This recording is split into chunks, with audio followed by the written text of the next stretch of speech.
questions through the chat box in the control panel. The presenters will try to address as many of these questions as possible during the Q&A session. Please note the webinar is being recorded.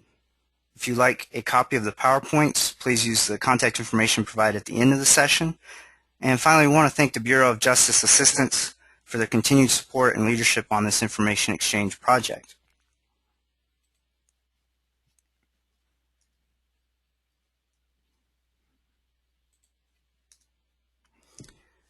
I want to briefly kind of mention too the work group and the team members that have been involved in this project. And as you can see from the slide here, that there's several different organizations that have been involved with this project. And in February of 2011, APPA convened a work group of subject matter experts as well as technologists to discuss the information sharing prospects between ICAOS and state fusion centers. What I have highlighted here in particular is sort of the key contacts for the organizations that have been involved in the first pilot implementation, specifically between ICAOS and NYSEG.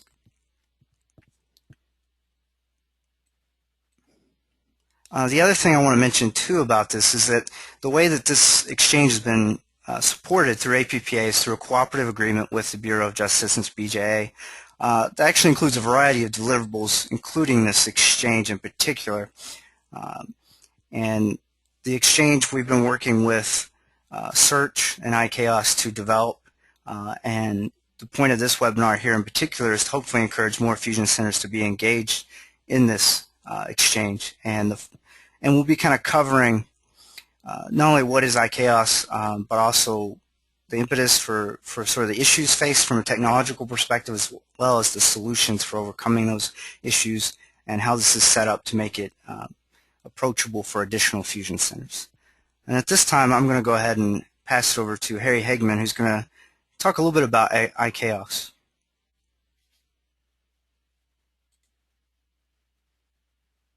Harry Hegman, Executive Director. Good afternoon, folks. I appreciate your attendance. And again, my name's Harry Hegman. I'm the Executive Director for the Interstate Commission for Adult Offender Supervision, or also known as ICAOS, the Interstate Compact. Very few people seem to know anything about the compact, so I thought I'd start out by just giving you a little bit of background. I'll try not to bore you with anything historical, but for those who are not familiar with the Interstate Compact, it was formed back in 1936 when Congress gave the states consent to form a compact for the purpose of dealing with probation and parole offenders who have a need for one reason or another to cross state lines for the purpose of relocating residents. While the compact did operate very nicely in the early years, as time went on, it got to be problematic for a number of reasons. The compact legislation in effect at that time did not provide for a budget. The processes to transfer somebody were manual processes done on paper that took months to complete, and there was a lack of ability for the compact to enforce its compliance upon the states.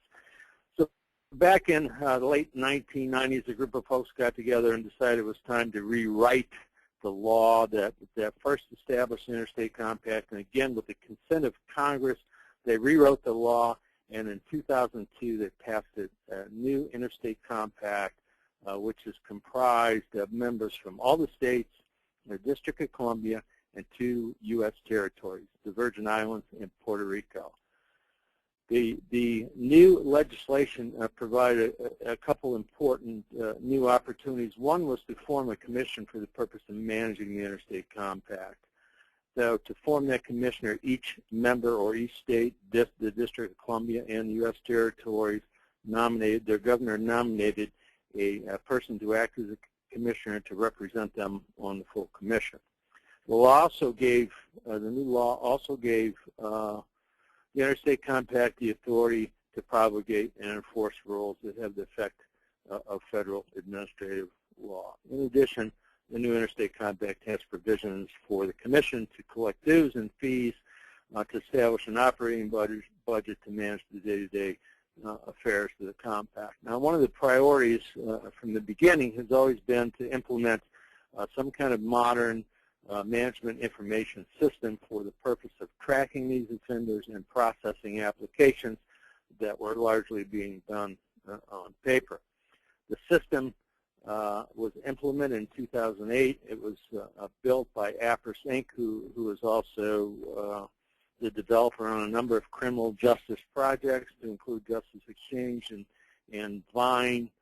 They're responsible for the initial development. The system, when it went into operation in 2008, started from scratch. It now has more than 30,000 users who are largely probation and parole officers, and there's about 120,000 active offenders on interstate compact supervision.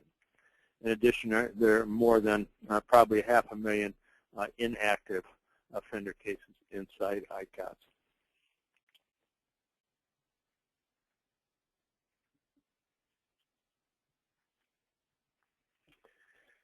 Going back to the work group meeting that Adam mentioned that took place in February 2011, just shortly before that, there was a horrific incident in Washington State whereby a number of police officers were killed.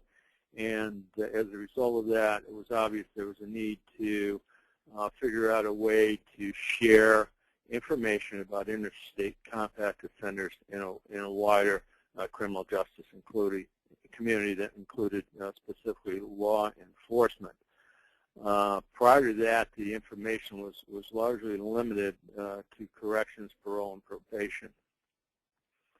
So with that group, everybody got together and we figured out the best way to move interstate compact information about cases and offenders to state fusion centers who would then distribute or disseminate the information to local law enforcement. So that when an interstate compact offender transferred one state to another, that state would be aware that the offender is coming into the community. One of the particularly difficult tasks at that time was try to identify which offenders we wanted to include in that exchange, because, like I said, there's 120,000 offenders. So the group spent a significant amount of time talking about and defining what would be considered the dangerous or more serious compact offenders, and it was that information that would be transferred. Adam, you can push the next slide. Okay. Hello, everyone. My name is Yogesh Chawla. I'm an information sharing architecture specialist with Search. That's just a fancy way of saying I was one of the developers on the exchange here. And in the webinar, what I'm going to do is I'm going to go through a lot of the technical details, and specifically I'm going to talk about how the global standards that were put forth by BJA and the justice community have really assisted in delivering the solution. And I also want to talk specifically about how fusion centers can get involved to start receiving this data as well.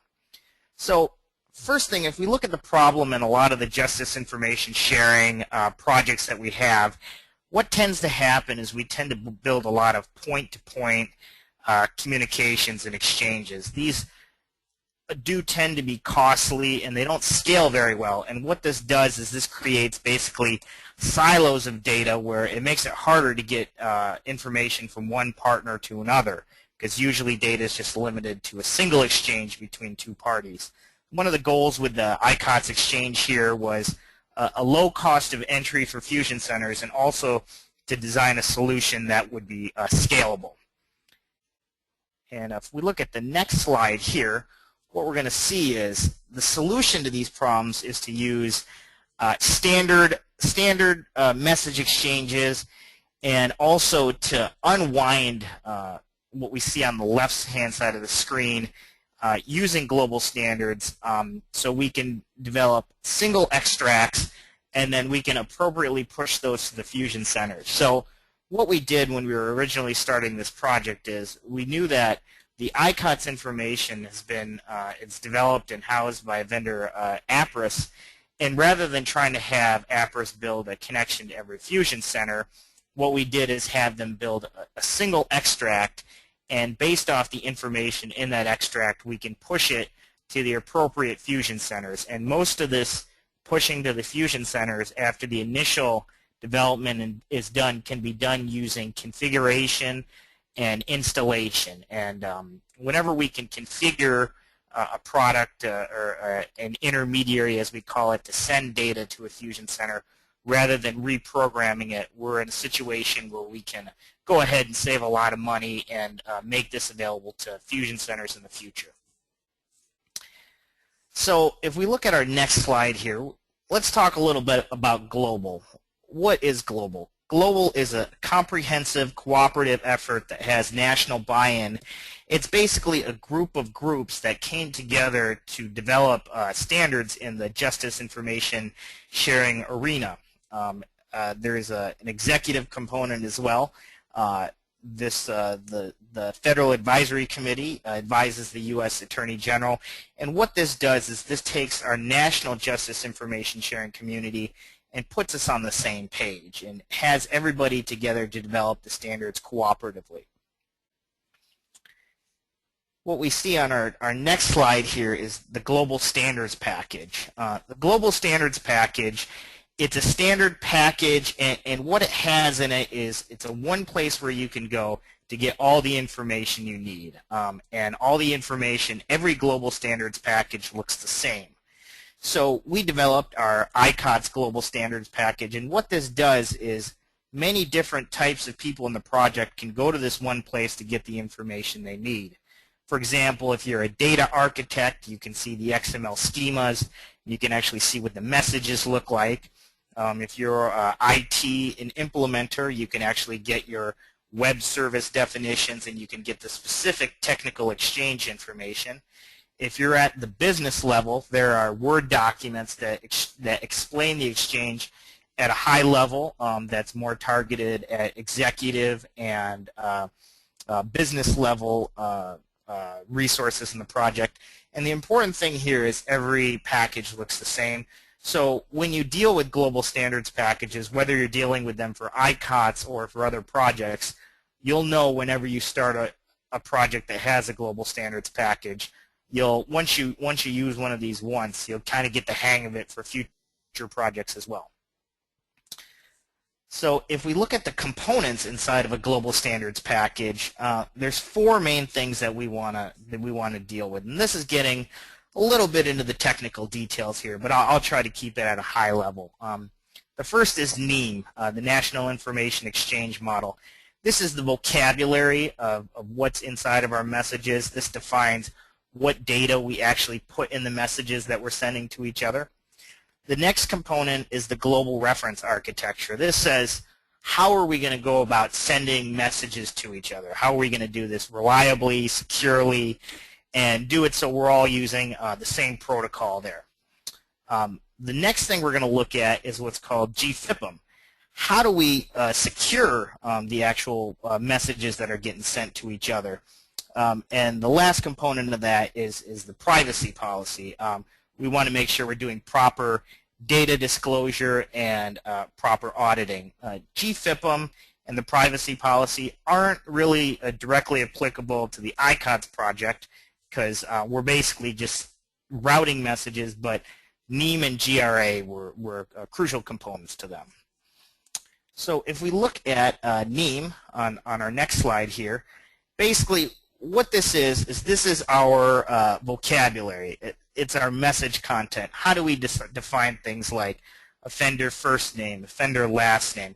How do we do it in such a way where it's a standard, across our justice community? When we were originally developing this exchange, what we found is using NIEM,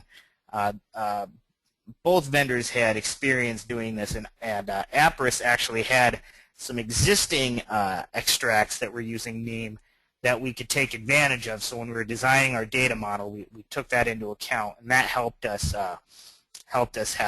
with efficient development up front on the project. On the next slide, what we're going to see here is we're going to go a little bit more into the global reference architecture. The global reference architecture gives us guidance on how do we actually implement these exchanges. When we're doing this, we're talking about using web services. So when one system talks to another, they want to do it over what's called a web service. Now, part of web services, we want to make sure, A, the message gets reliably from point A to point B, and if a message doesn't arrive, that'll be resent until it gets there.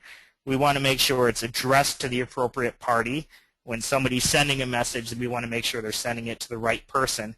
We also want to make sure that the message is secured, and there's a couple components to that. One, we don't want anybody snooping around and reading these messages. They have some information in there that might be that some parties might be interested in to do malicious things. We want to make sure that they can't read what's in the message. And we also want to make sure that nobody can alter the message in transport. So the global reference architecture gives us standards by which we can fulfill all these requirements.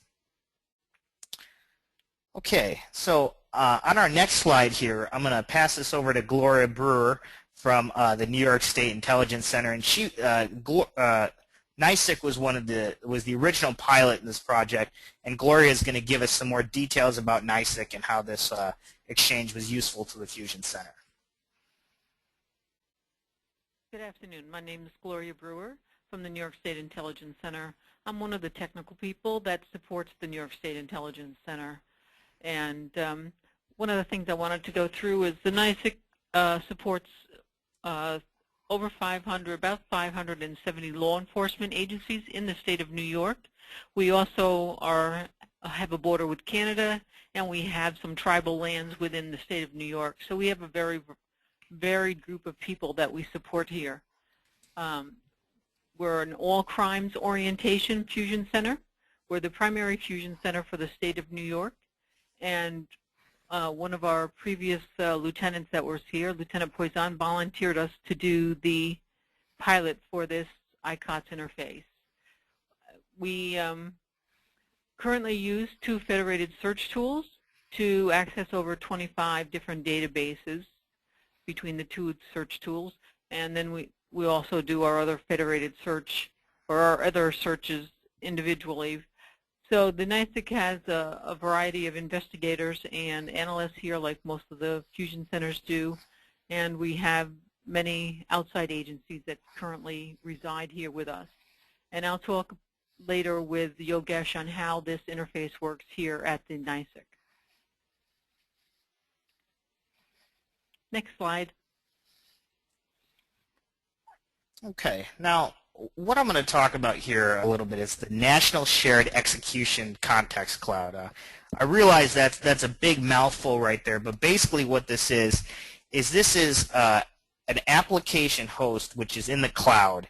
It's a single host. It's in a secured data center which is hosted by IIR, and what's important about this is this single host in the cloud can support many national exchanges. When you think about what we're trying to do here, we're trying to get data to lots of different fusion centers here, and there's lots of different states involved. What the National Shared Execution Cloud gives us is a place to host these applications. Typically, when you have a new exchange like this, you have to look for a place of where you're going to put it, provision it, so forth, etc. What the NSEC gives us the ability to do is to reuse some hardware that's already in the cloud to deploy this exchange to, and leveraging this system right here saves us a lot of that time and effort up front. And what we're looking for in the future is more projects to get onto this basically this host in the cloud. Right now we have the ICAOS exchange and the SORNA exchange, and there's also some federated searches which are going to be hosted on this as well. So this was an important reuse component in what we were looking to do.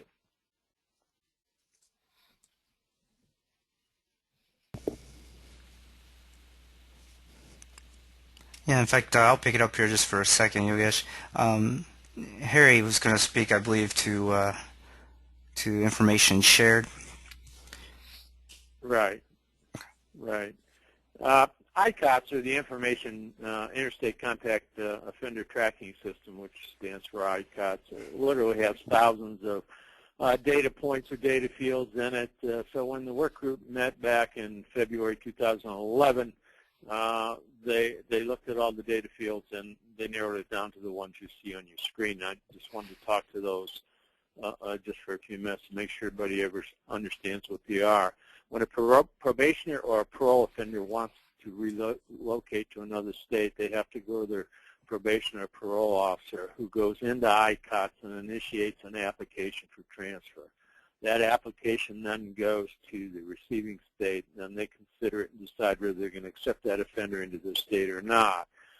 So some of these data fields, first name, last name, are pretty common demographics for the offender. The offender ID that you see on the screen is actually the ICAOS offender ID, but there's also an offender SID, which would be the offender state identification number. Then the FBI number and so on and so forth. When you get down to sending state and receiving state, is exactly that. Which state initiated the transfer and which state is receiving the offender. The supervising state is also known as the receiving offender. In other words, that's where the offender is presently being supervised. Then it has some information about contact offender's location, possibly other residents that may be living with the offender, or the offender tends to live with other residents. Gang affiliations, although I would caution you that the gang affiliation in ICAOS is not necessarily defined the same as it is in NCIC. Then there's information about the contact offender's case status, NCI codes, NCI description, whether he's a sex offender or not, or when he arrives and the date he arrives in the receiving state. Now, there's thousands and thousands of offenders who apply for transfer, and not all those transfers are successful. So the point that we decided to trigger the transfer of information that made most sense seemed to be at the arrival notice. So when the sending state lets an offender go to the new state, he'll issue a departure notice in ICAOS. When the offender arrives in the new state, that state will initiate an arrival notice. That arrival notice is going to trigger the message for this information system. The supervising PO is going to be the name of the PO in the receiving state, parole officer, probation officer. It'll have his email and a phone number. Basically, we wanted to provide law enforcement with some basic information that they could mix with their other intelligence and see if there's some importance to this offender arriving in their state. If there is, then we wanted to give them a contact where they could get much more information. Like I said, there's virtually thousands of data fields in ICAOS. So I think it's important, if there's a need to expand on this information, that you contact the supervising parole probation officer, and they can certainly get you more information. Next slide, please.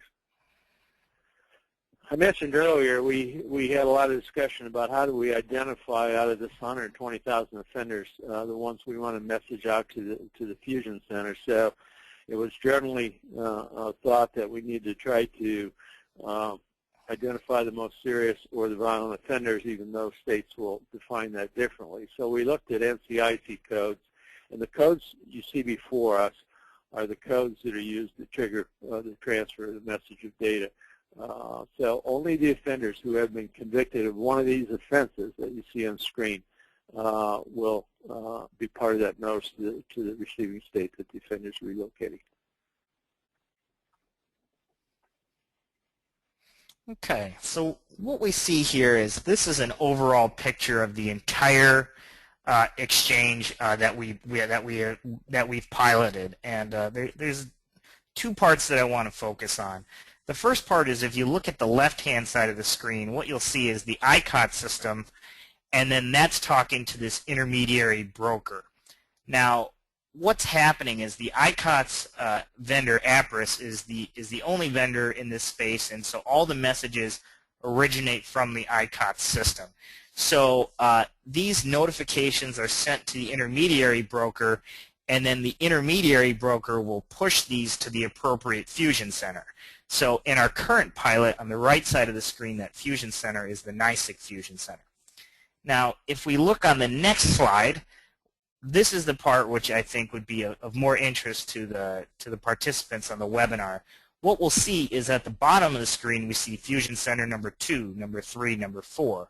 What we've done is we've written some software which you can configure the broker to look inside of the message that comes to it and appropriately route those messages to the proper Fusion Center. Now, the adapter that you see on the screen is a piece of software that we've written. It is a web service that we've written. It's written in Java. And what this does is this will receive the notifications and it'll write them to the file system on the server at the Fusion Center. So what we're looking to do going forward with the specific Fusion Centers, if a Fusion Center is interested in participating in this exchange, what we'd like to do is discuss the existing technology we have right now, and we can talk about how we can fit this technology into your Fusion Center or how we can reuse components of it to help you integrate with any systems that you have on the back end.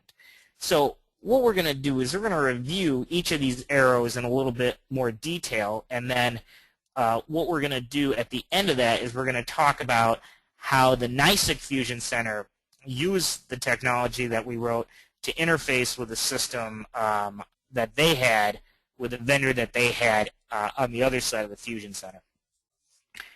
So what we see here is the first thing is this is the piece that APRIS handled.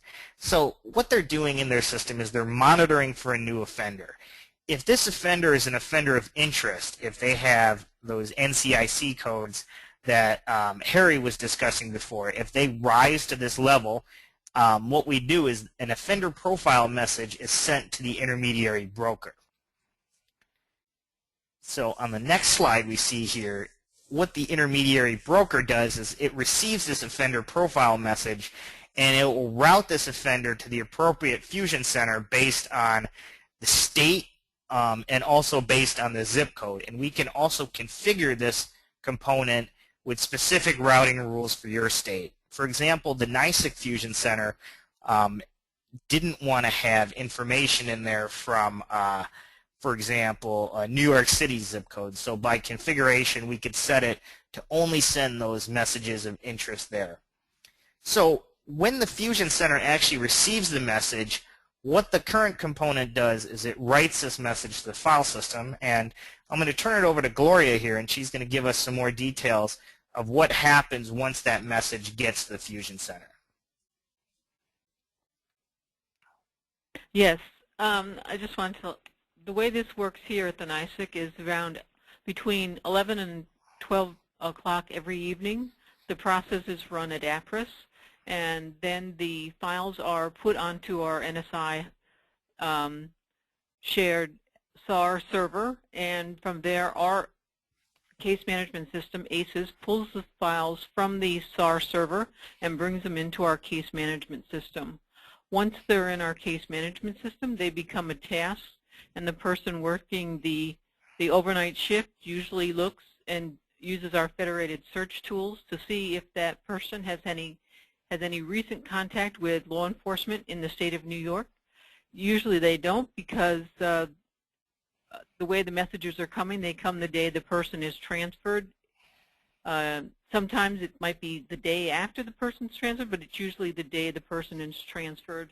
But prior to putting this interface into production, we did meet with our local document or corrections and parole personnel that are here at the NYSEG, and we went over, came up with a whole procedure on what to do if there is law enforcement contact with the person after they've arrived in the state before we've notified the field. And we've never had to use those procedures, but they're in place in case it ever happens.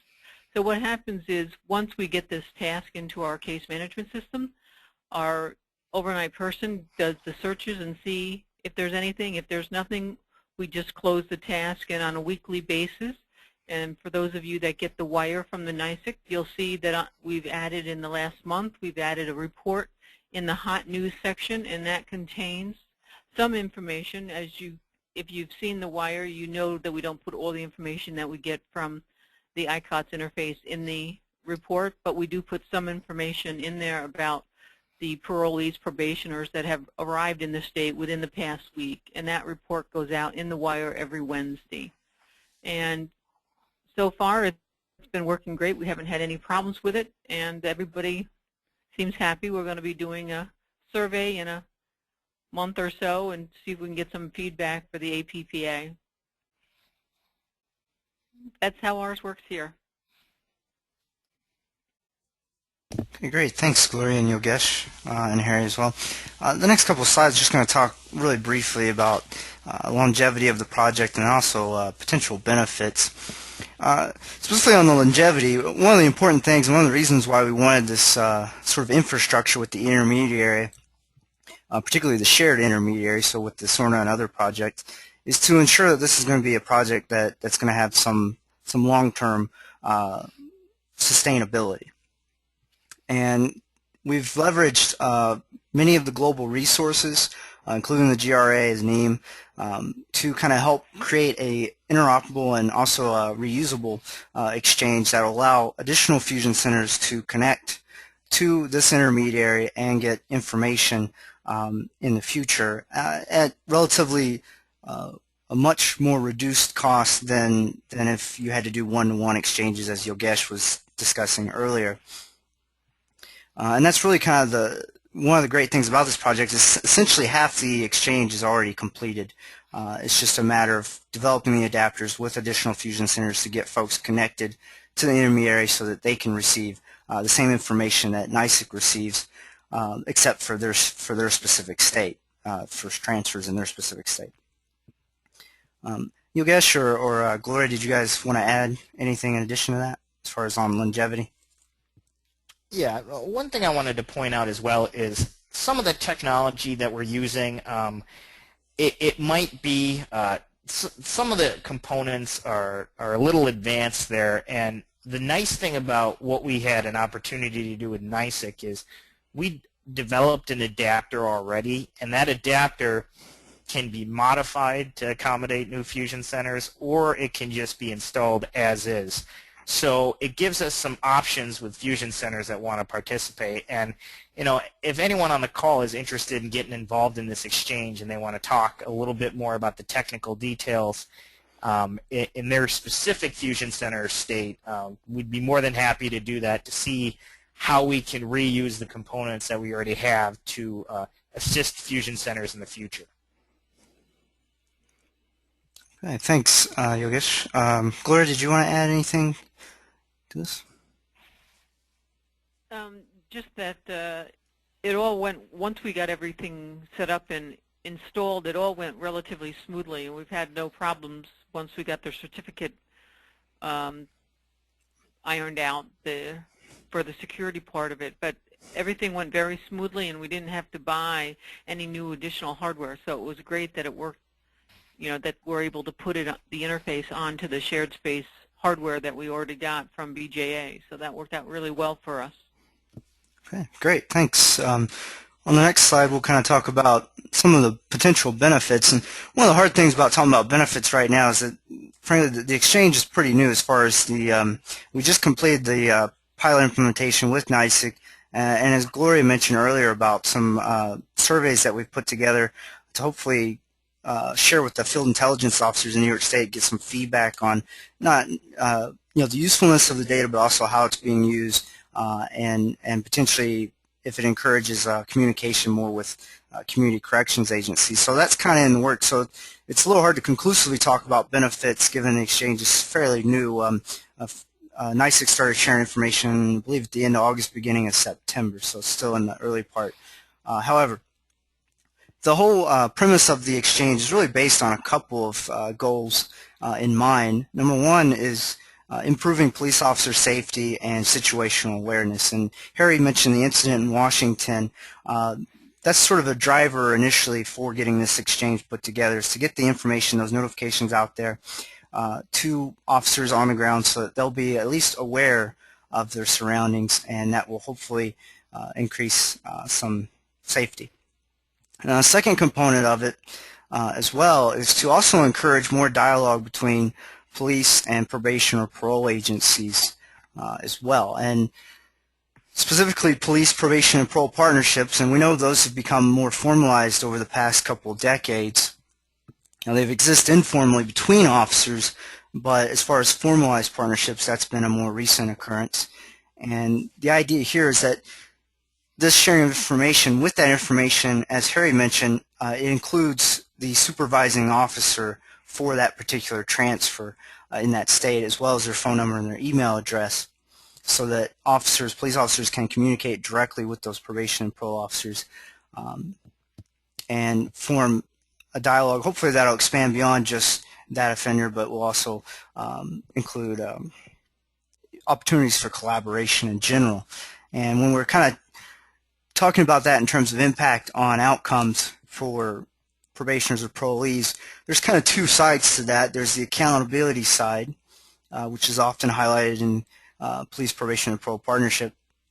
But then there's also potential for assisting in reintegration. So in other words, the accountability, you could say, should impact and hopefully reinforce desistance, deterrence, if you will, and also help folks get access to the services they need. So, Gloria or Harry, did you want to add anything to that? No, I think you covered it pretty well. Adam. The main purpose is to make sure law enforcement is aware of dangerous offenders that are in their area. And it's also kind of a two-way street. In at least one incident, a law enforcement officer was able to provide information about the offender to the parole officer that the parole officer didn't know. For instance, the parole officer wasn't aware that the offender was hanging out with other felons, but a law enforcement agency had seen him in contact with other felons and reported that back to the parole officer, which in that particular case, I don't believe it led to a violation or a retaking of the offender, but it could be. So I think it's important that the exchange works on both sides. Thank you. Hey, Gloria, go ahead. I believe you had something to say. No, I'm sorry, I'm fine. Okay. Yeah, just to follow up on what Harry said, too, you're right on police officers on the other side. They can sort of serve as those additional eyes on the street because, as we know, probation and parole simply doesn't have the street presence that law enforcement has. So ideally, these partnerships kind of work both ways. I agree. I'm going to go ahead. Yogesh, did you have anything to add? No.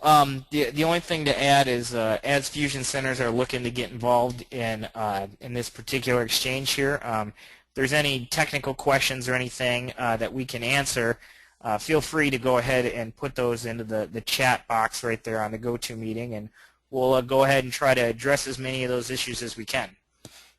Great, thanks. In fact, actually, that's good lead into the next slide. Last part here, we're kind of leave open for questions, and also I want to mention if folks are interested in this exchange, they're interested in being involved, the best way to go about doing this would be to contact me, and I provided my contact information on the slide here. And if you can just reach out to me, I can set up a meeting with the team here, and we can kind of get together and kind of map out sort of the process for getting involved in the exchange and what that will involve. And I should mention APPA's funds through BJA allow us to help out in terms of getting agencies connected to the exchange through technical assistance, and then also if there's some funding necessary to go with that, that's part of the agreement that we have. So I wouldn't feel like necessarily if you're jumping in that there's an expectation that you have to bring money to the table or something. That's not necessarily true. And in fact, most of it can probably be supported, at least to some extent, from APPA's cooperative agreements. I think we'll go ahead and see if we have any questions or anything, and then also, I don't know, Yogesh, if you wouldn't mind maybe just providing maybe a brief little overview of how the INSEC broker will kind of help keep costs down, if you wouldn't mind. Sure. Yeah. And what the INSEC broker does is it's a single, it's a cloud-based server that's out there. And what it allowed us to do in this particular exchange, it allowed us to host an intermediary that the APRIS connector could talk to. That INSEC broker can speak to a broker that's in the shared space, so the information can ultimately get to your servers that are at your specific fusion centers. So at the fusion centers, I believe a lot of the fusion centers right now have a component running on there for SAR, for suspicious activity reporting, and we just leverage that hardware. So the adapter that we installed at NISIC for the specifically for the ICAOS exchange was put on the SAR machine, and we did some testing there to make sure that there was no conflicts between the two software components. And so what that allowed us to do was we didn't have any hardware costs at any point on the exchange. We just reused existing hardware that was out there. So for a fusion center, the starting point would probably be to look at that server that hosts your suspicious activity reporting and see if that's an appropriate candidate to host your adapter here for the ICAOS exchange. Great, perfect. Thanks, Yogesh. Also, another question that, or another comment we should also address, and I think Gloria might be able to tackle this one, is if you could just speak about how many, actually sort of the volume of notifications that are going out to local law enforcement, if you could just kind of give an idea on that. Yes. Initially, before we put the filter in so that we did not get New York City, we could get possibly anywhere up to 10 a day. But now that we've got the filter in where we're only getting everything but New York City, there are some days we get none, and I think the most we've gotten in any one day is maybe 5. And as you can see on if you get the wire, you'll notice that, and this past week was one of the larger weeks. It showed 15, but the one guy was in there twice. So we really got 14 messages in the last week, and so it's not a lot. And I think that so far in the last month since we went into production, we probably have only gotten about 30 total in a month. So it's not a lot. The volume, we go some days with none, and then some days we go with 5, but usually it's about 1 or 2. And the other thing is, on the intermediary, we are capturing some statistics about how many notifications a specific state will receive. So if you have a specific fusion center for a state that you're interested in, we could give you some idea of what the volume was for that state. You know, we tabulate the totals daily, so we could aggregate some of those together and give you a report for how many have come in in the last month or so. Great, thanks. We have a couple questions here. I'll read this one off, and then Yogesh, I think you can tackle this one. It says, is this a queryable database for fusion centers, or is this limited to information on interstate compact offenders being pushed out to fusion centers for awareness? Yeah, right now this is limited to just information being pushed to fusion centers for awareness. You might be able to use the actual ICAOS portal to get if you're looking to run queries, but this specific exchange is just pushing information to fusion centers as those notifications become available. There's no querying capabilities as of the current time. Okay, another question we have here is, are all states, community corrections, interstate compact offenders shared, or is this limited to a select number of states? I believe the extract right now has all the information that's in the APRA system. The limits on what offenders are getting shared is that offender of interest has to meet that threshold where they have one of the specific NCIC codes that were mentioned, and I think that's mainly just so we're sending violent or more serious offender information rather than sending maybe some offenders that wouldn't be as much interest to people. So that's what's currently being shared right now, and it should be for all jurisdictions or all 50 states. I've looked on the server there, and I think we've gotten notifications, at least a few for each of the states. And like I said, if there's a specific fusion center and they want to get information for their specific state, we could definitely compile some statistics. Let me add one thing to that, Adam. One of the reasons that we did limit to the violent or the sexual predators and stuff was that we didn't want to be overwhelmed here at the NYSEC with a large volume of parole and probationers transferring into the state. So that was one of the reasons why they were limited, was so that the volume of notifications we got was not overwhelming. And the other thing is, during the testing, and if anybody's interested, we were not interested, there was that one bug where we got the information on someone that was transferring out of the state. So I'm sure that if somebody wanted that information, you guys could undo that patch that you put in for us, and they could get that information too. So,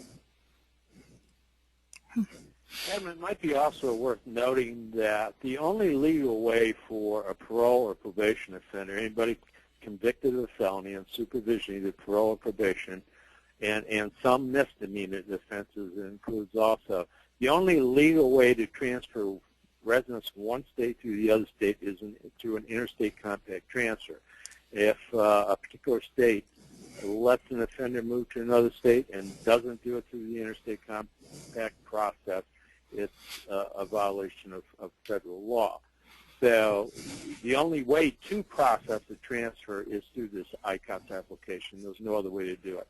And as a result, it's from all states, plus the District of Columbia and the 2 U.S. territories, the Virgin Islands and Puerto Rico. Great, thanks for the great information, actually. I'm not seeing any other questions at this point. So, if we have any sort of final comments or anything we'd like to pose, I'll just start with you, Gesh. Yeah, thanks everyone for participating today, and we look forward to working with your Fusion Center, and we'll try to do things in such a way where we're not being where we can work with your existing infrastructure and technology there to provide this information in an efficient manner. Okay. Thanks. Gloria, did you have any sort of final comments? Yes, I wanted to say thank you, and just to say that it really took, once we really got started on the actual setup of the interface, it didn't take long at all. There was, even though we had our meeting back in 2011, we didn't really start working hard on the interface until earlier this year. So it went really quickly, and it's really easy to implement. Thank you. Harry, would you like to make a comment?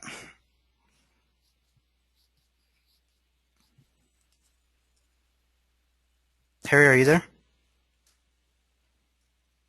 Yes, I am. I'm sorry. Thank you. I appreciate the opportunity. I hope folks take advantage of the information. There's literally thousands of violent offenders that are moving around from one state to another, and in the last couple of years, there's been 3 or 4 incidents where interstate compact offenders have committed serious crimes, to include homicide and the killing of police officers. So it's not a lot of data when you narrow it down state by state, but I think it's useful and informative information, and I hope you can take advantage of it. Thank you.